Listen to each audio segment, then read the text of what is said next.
আজকের দিনটা আমার জন্মদিন ছিল।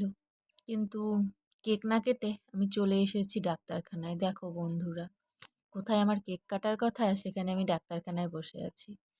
কি আর করা যাবে, যার কপালে যেটা লেখা থাকে। যাই হোক, ডাক্তার দেখিয়ে যদি পরে কেক কাটার সময় সুযোগ হয়, নিশ্চয়ই কেক কেটে তোমাদেরকে দেখাবো। Thank you. কি আর করব, চলো আমার পাশে থেকো, আমাকে একটা লাইক কমেন্ট শেয়ার দিও। এই যে আমি ভিডিও করছি, ওই পাশে দাঁড়িয়ে থাকা লোকটা কিন্তু দেখছিল। যাই হোক, এটা ডাক্তারখানা, আমাদের পাড়াতেই ডাক্তারবাবু বসেন, সেখানেই এসেছি। ঠিক আছে, আজকের মতো এইটুকুই আপডেট। কেক যদি কাটতে পারি তো অবশ্যই তোমাদেরকে দেখাবো। Thank you.